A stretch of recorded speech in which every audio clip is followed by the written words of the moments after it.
Hello and welcome back. This is our Bible reading playlist, and we are going to be continuing on in Bereshith, Genesis, starting in chapter 10. We left off at the end of 9, and I want to introduce myself. My name is Lanita, and I am the Scrappy Grandma, and I read the Bible. I'm a whole Bible believer. I read the scriptures, and it restores the original names.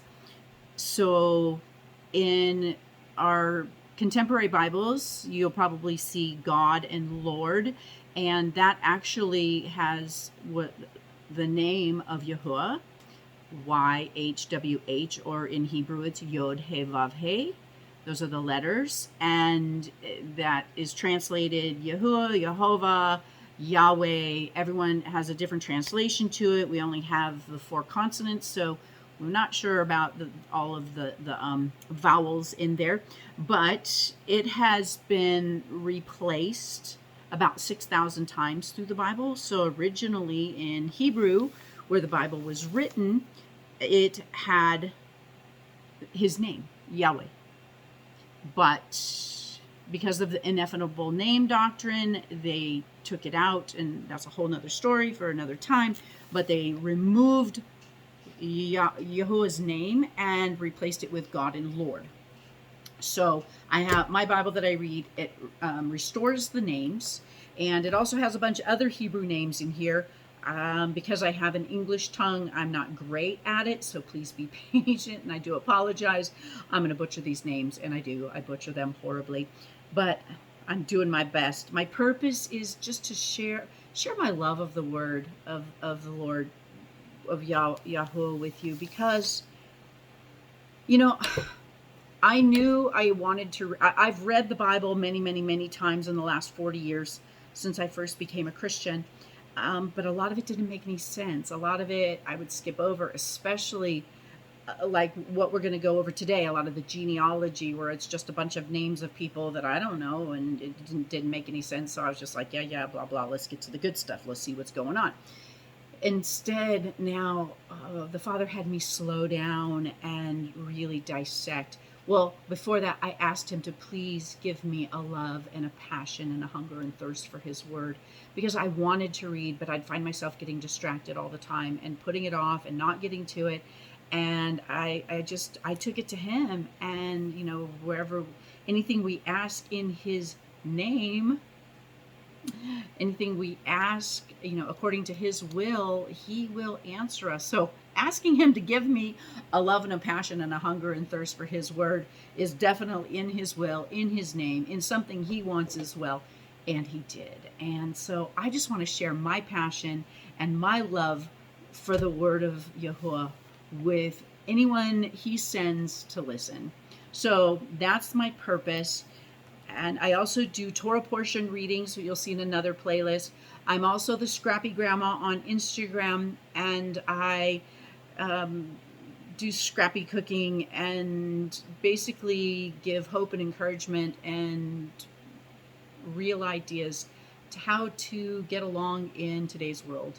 And I kind of go back to a lot of our old ancient skills, canning, fermenting, things like that, using up every part of our food instead of, throwing a lot of it away. There's so much that we waste. And I make herbal remedies, I grow herbs, I grow a garden, and I share all of that with whoever the Father sends to watch, whoever's interested. So that's kind of a little bit about me. I want to go ahead and start. Like I said, we're going to start in Bereshith, chapter 10, and let me start in prayer.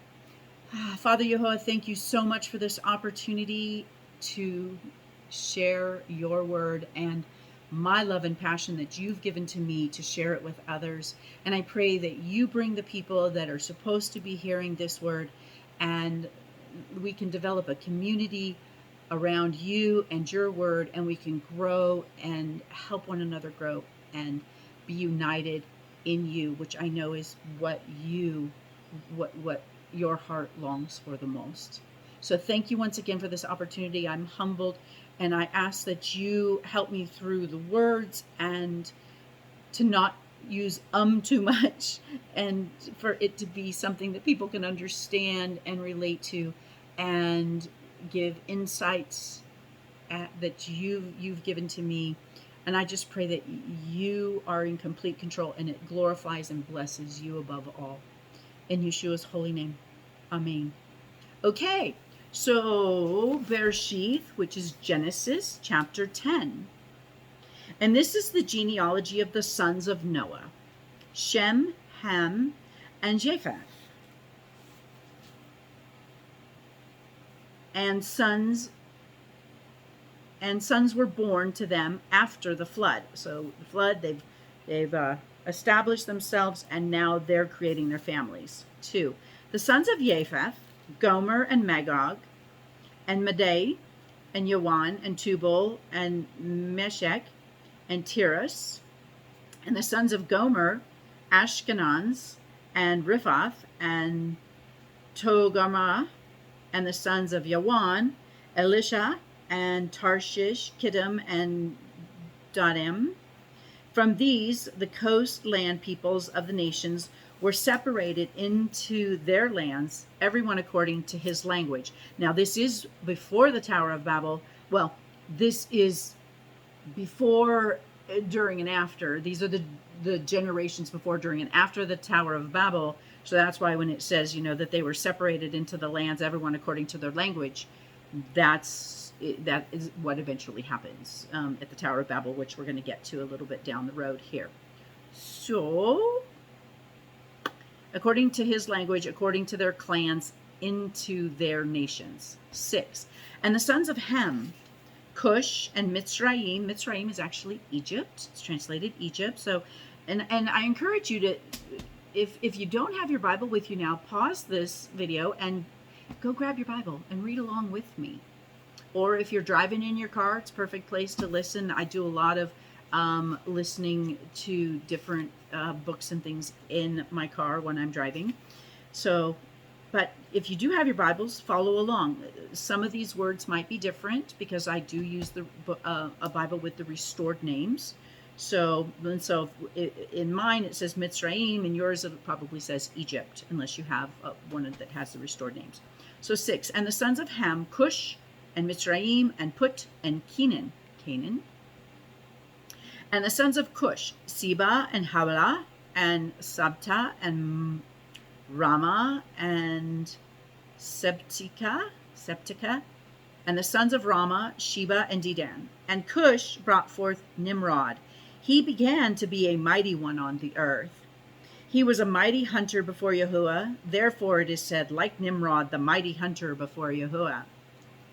And the beginning of his reign was Babel, and Erech, and Akkad, and Calneh in the land of Shinar. And from that land he went to Ashur, and built Nineveh, and Rehoboth, and Keilah, and Resen between Nineveh and Keilah, the great city. And Mitzrayim brought forth Ludim, and Anamim, and Lehabin, and Nephtahim, and Pethrusim, and Cushlehim, from whom came the Philistines, and the Caphtorim. And Canaan brought forth Sidon, his firstborn, and Heth, and the Jezebite, and the Amorite, and the Girgashite, and the Hawilite, and the Archite, and the Sinite, all the ites, and the Arwadite, and the Teshmerite, and the Hamathite. And afterward the clans of the Canaanites were spread abroad.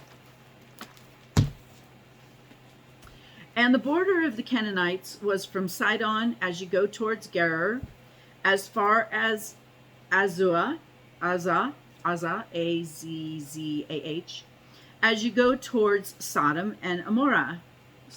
It's Sedom and Amorah, or Sedom and Amorah, and it's Sodom and Gomorrah, and Ammah and Teshboim as far as Lasha. These were the sons of Ham according to their clans, according to their languages, in their lands, in their nations. And also Shem, the father of all the children of Eber, the brother of Japheth, the elder children were born. The sons of Shem, Elam, and Ashur, and Arpachshad, and Lud, and Aram. And the sons of Aram, Utz, and Hul, and Gether, and Mash.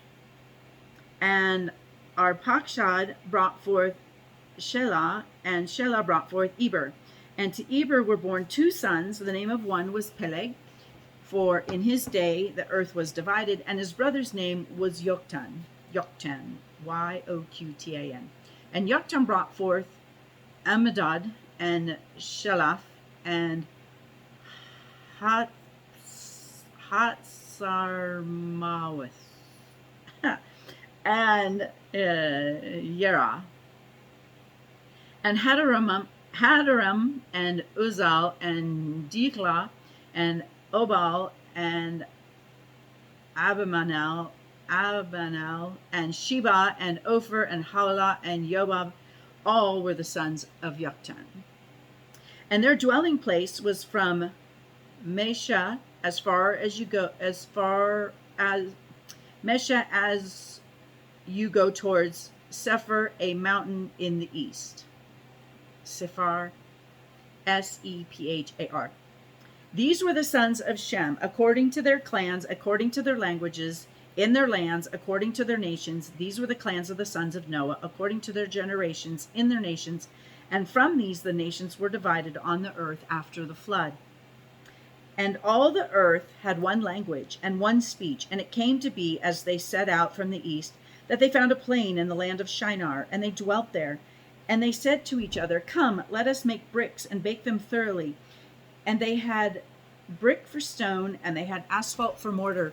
So they're becoming they're becoming advanced in their civilization to be able to. And I personally do read some of the extra biblical books that were in the Bible that were removed, the removed text. So like I'm just finishing up the book of Jasher, and I've tried a few times to read the book of Enoch, the books of Enoch, but it's hard for my brain to grasp a lot of the things that are written in there. So I'll revisit it again. My personal belief, and everyone, like I say, don't trust what I tell you, go test what I tell you. Go into the Bible yourself, do your research yourself, because I'm just learning and I'm just sharing what I'm learning, but I am not an expert and I do not know. But in my personal opinion, like the book of Jasher, and it is a fascinating book. And what I love about the book of Jasher is it basically takes Genesis and Exodus and it paints it in color and adds a bunch of puzzle pieces of questions that I've had for the 40 years that I've been reading the Bible. It's like, well, that doesn't make sense. Why? What's going on there?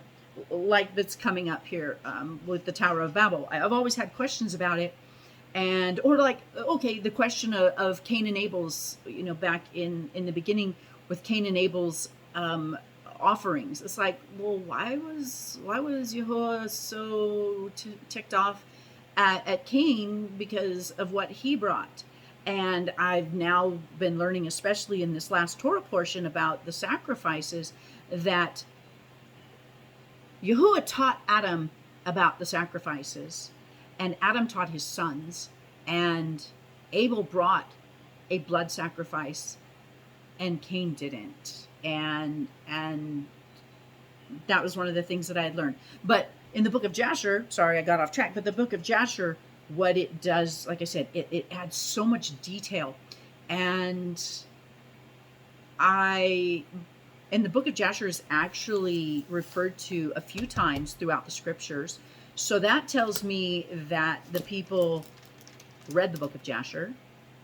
Yeshua probably read the book of Jasher, Yahushua, Jesus, and his disciples.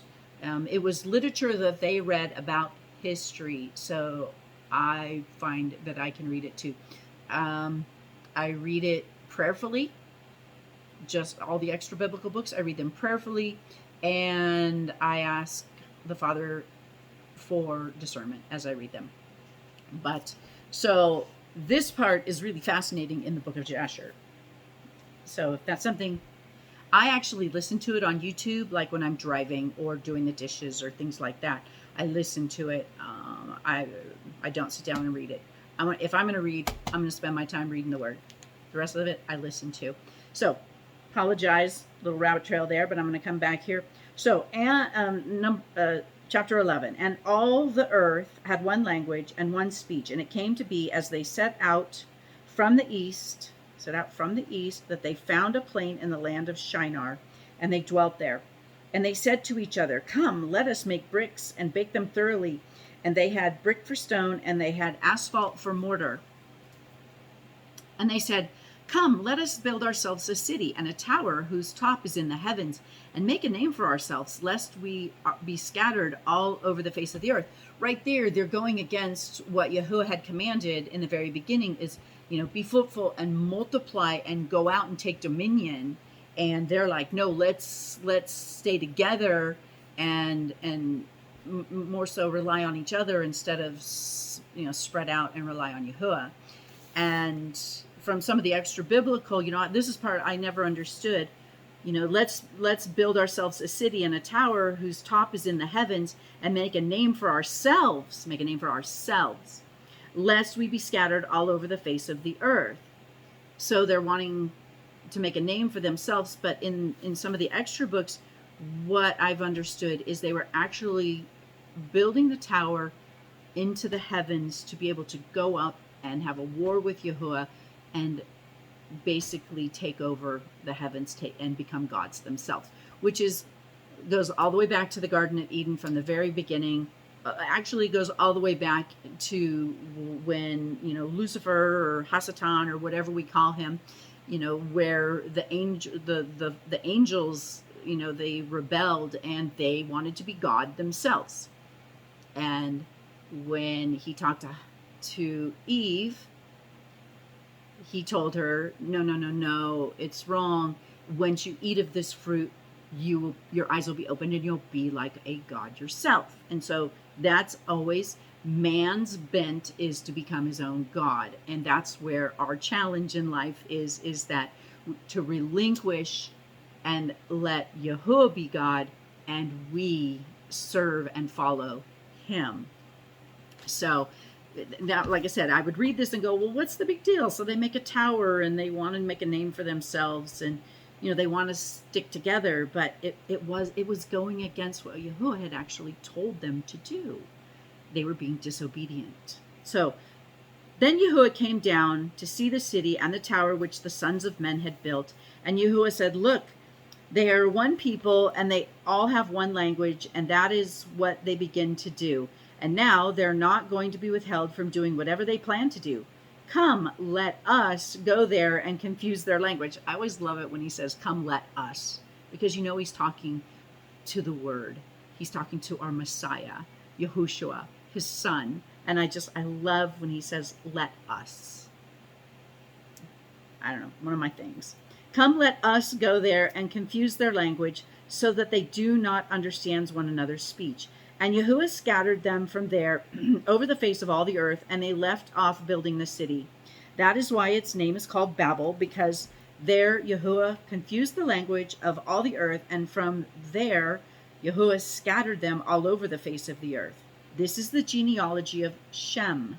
Shem was 100 years old, and one of these days, in fact, do it right. Well, no, I won't do it while I'm reading. One of these days, one of the things I want to do is I want to start adding up the genealogy just to kind of get a timeline. And I know somebody's probably already done it, but I just, with all these ages, when their children are born and live, and in the book of Jasher, as we're going through these genealogy, one of the things in Jasher it says, and I found it just so fascinating, and it makes so much sense, is that Noah, he studied under, it's like, well, how did Noah know? The father told Noah to bring 7 pairs of animals onto the ark, of clean animals, and only a pair of unclean animals, so that he could offer sacrifices. Well, how did Noah know to offer sacrifices?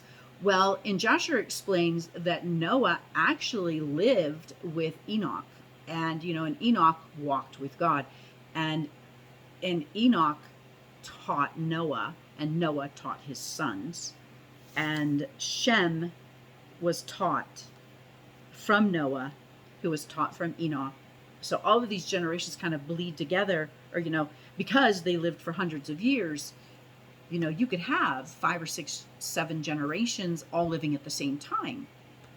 So anyway, and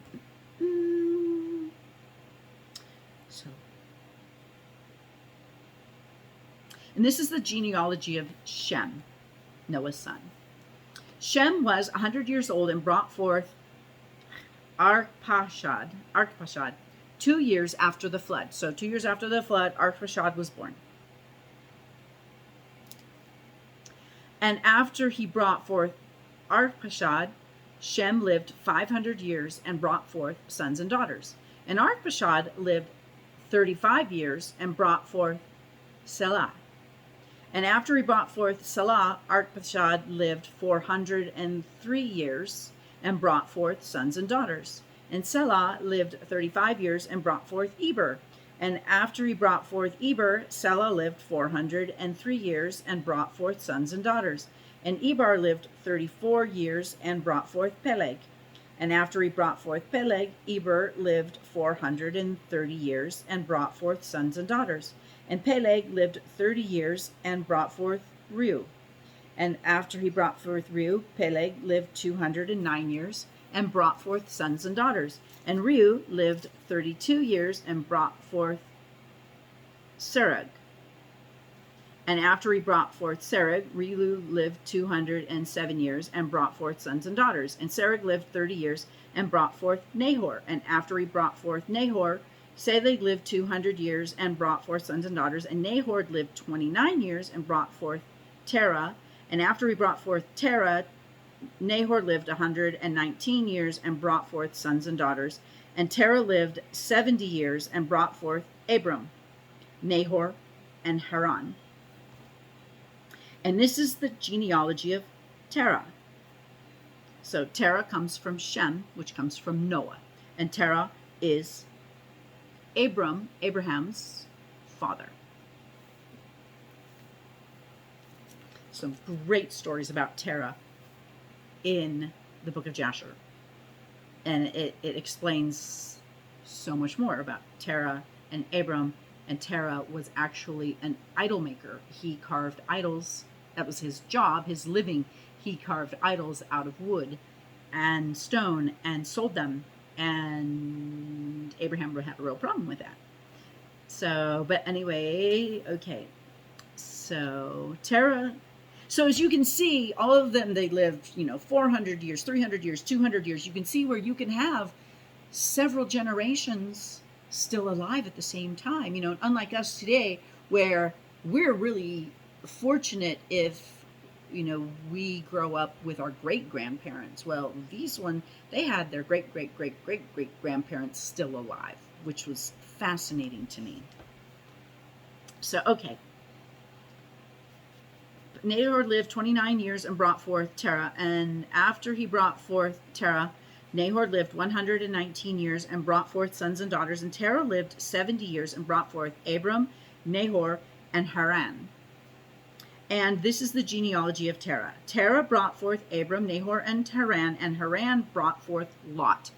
That's how, so Haran is Abram's brother. That's how Lot is his nephew. And Haran died before his father Terah in the land of his birth in Kasdim. So Haran, Abram's brother, he passed away. So that's why Abram pretty much took Lot under his wing as his son, because his father had passed. And Abram and Nahor took wives. The name of Abram's wife was Sarai, and the name of Nahor's wife was Milcah. And the daughter of Haran, Milcah, the daughter of Haran. So Haran had Lot and Milcah, and Nahor basically married his niece, his brother's daughter. So Milcah the daughter of Haran, the father of Milcah, and the father of Yishka. And Sarah was barren. She had no child. And Terah took his son Abram and his grandson Lot, and the son of Haran, and his daughter-in-law Sarai, his son Abram's wife, and they went out with them from Ur-Kasdim to go to the land of Canaan. And they came, so they were headed out, they were on their way to the land of Canaan, but they came to this city, Haran, and they decided to live there.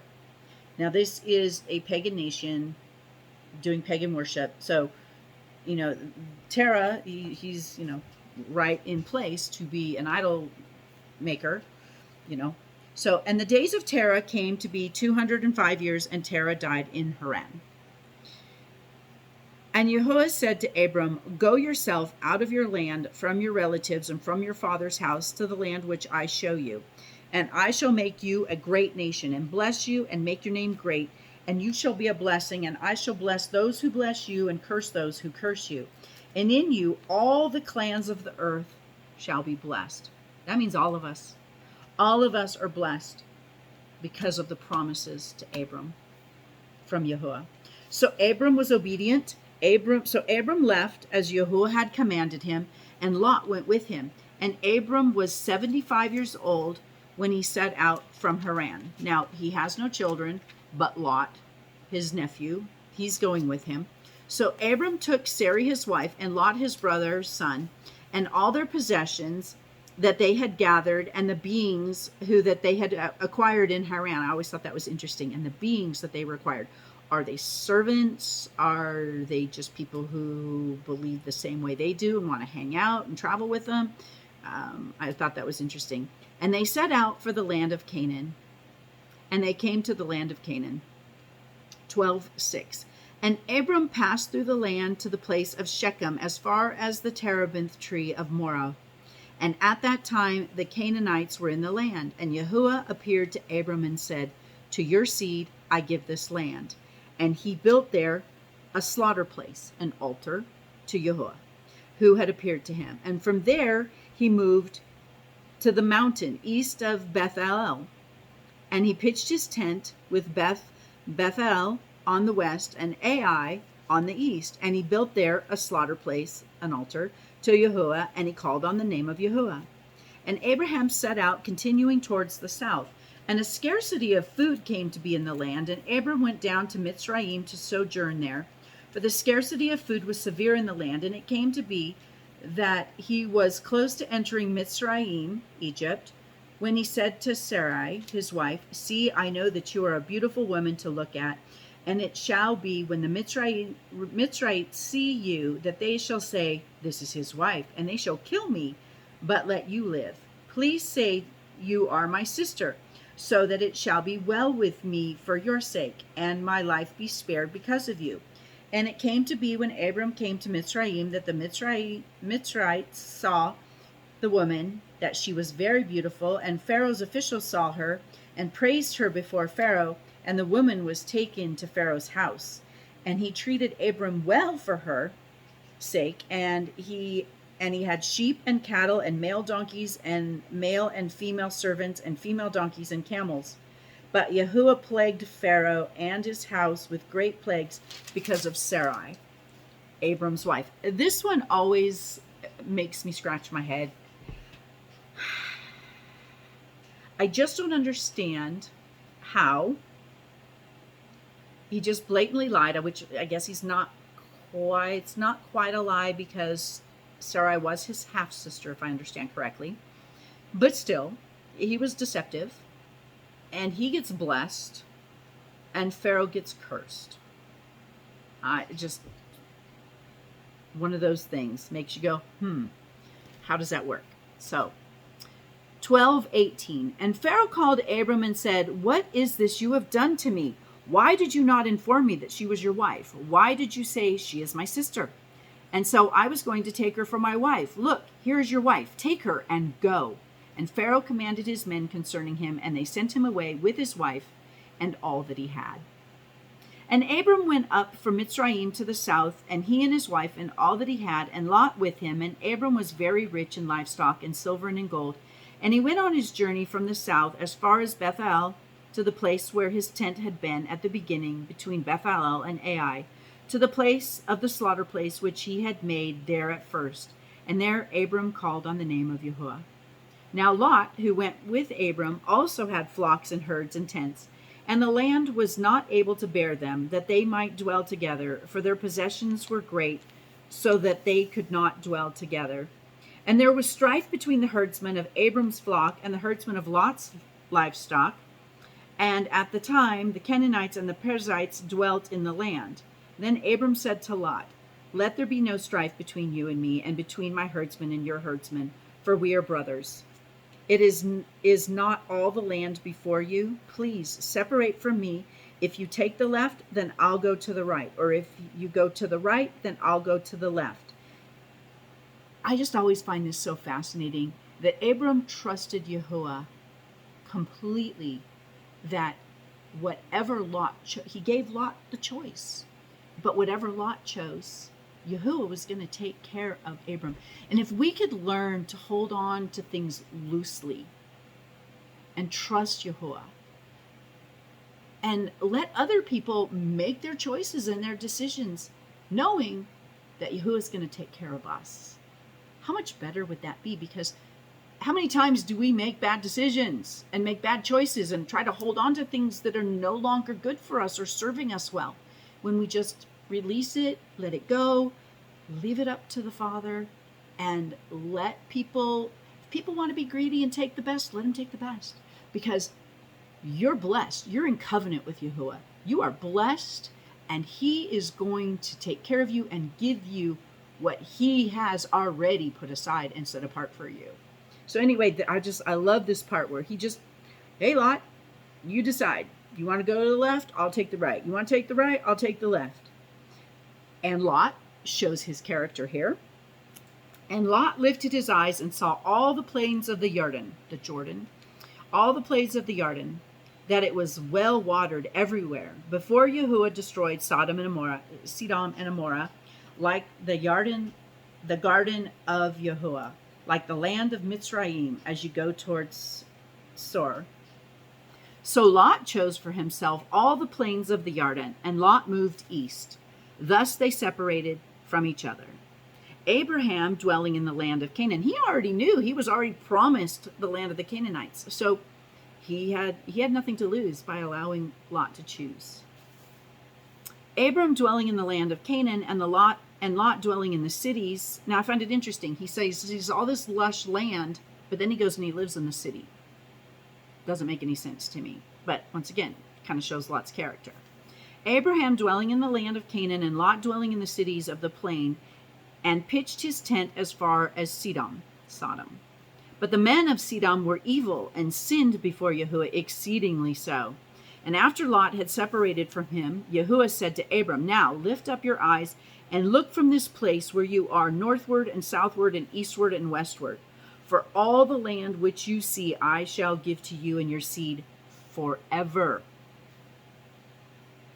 And I shall make your seed as the dust of the earth, so that if a man could count the dust of the earth, then your seed also could be counted. Arise and walk in the land, through its length and its width, for I give it to you." So Abram moved his tent and went and dwelt by the terebinth tree at Mamre, Mamre,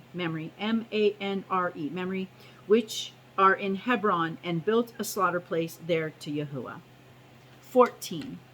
And it came to be in the days of Amraphel, sovereign of Shinar, Arioch, sovereign of Elasar, Kedorlaomer, sovereign of Elam, and Tidal, sovereign of Goyim, that they fought against Bera, sovereign of Sodom, and Bereshith, sovereign of Amorah, Shinab, sovereign of Edma, Shemeber, sovereign of Tesboim, and the sovereign of Bela, that is Sor. All of these joined together in the valley of Sidon, that is the Salt Sea. 12 years they served Kedorlaomer, and in the 13th year they rebelled. And in the 14th year, Chedorlaomer and the sovereigns that were with him came and struck Raphaim and in Ashroth, Kirim and the Zizim in Ham, and the Emites and Shaweth, Kirathimim,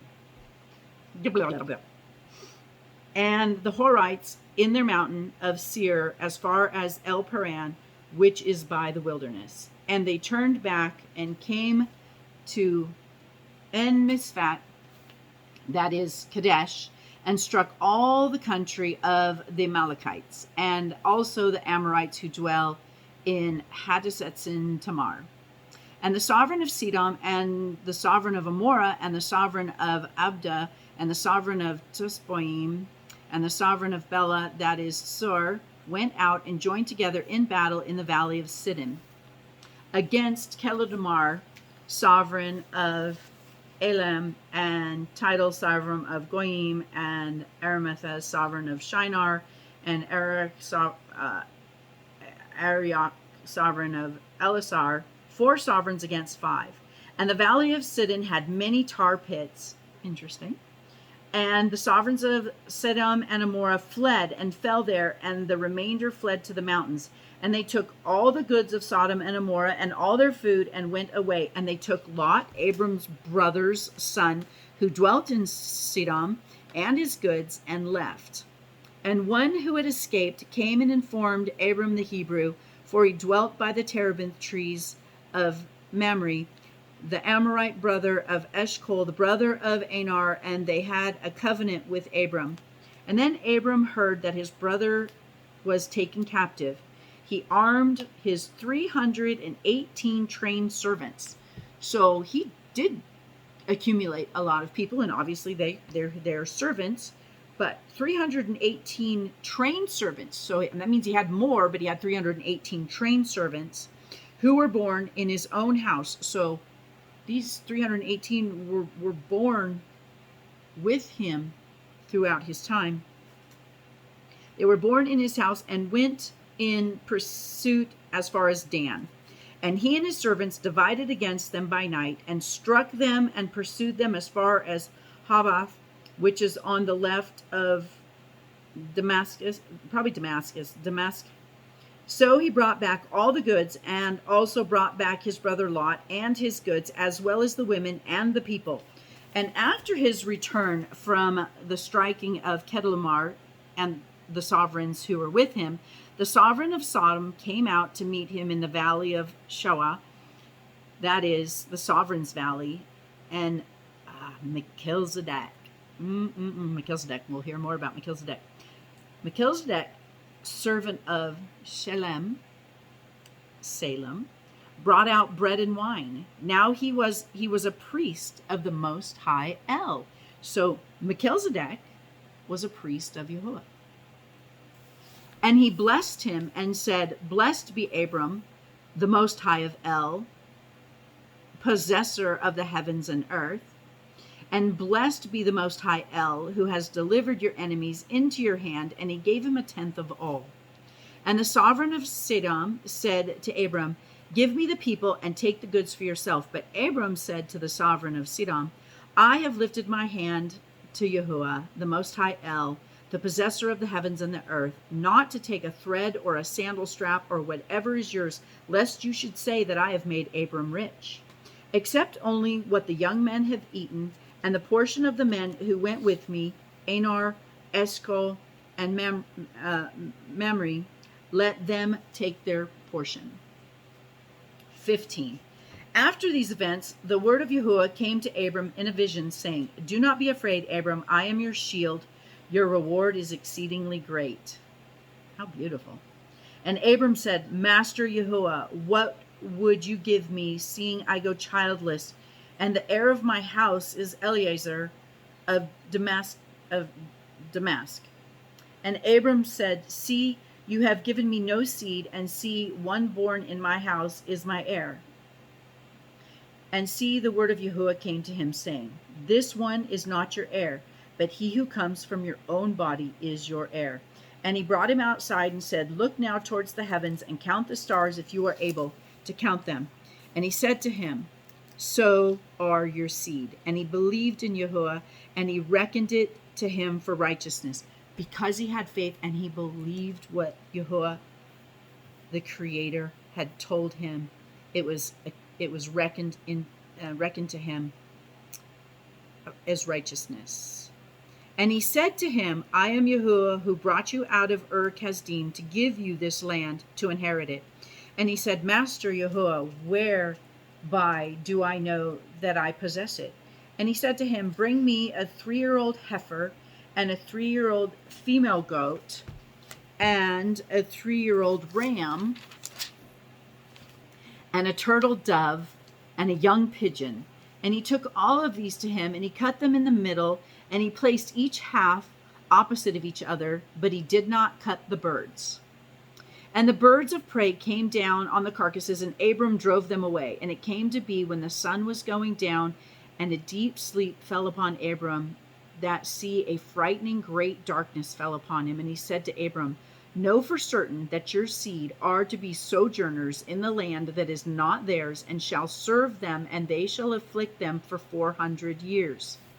But the nations whom they serve I am going to judge, and afterwards let them come out with great possessions. Wow, some prophecy going on here.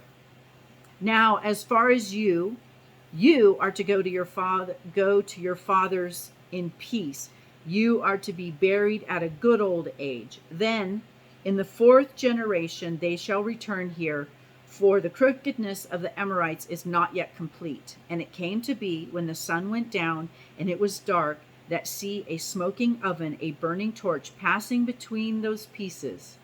On the same day, Yahuwah made the covenant with Abram, saying, I have given this land to your seed, from the river of the Mitzrayim to the great river, the river Euphrates, from the Canaanite and the Kenizzite and the Cadmorite and the Hittite and the Perizzite and the Rephaim and the Amorite and the Canaanite and the Girgashite and the Jezebite.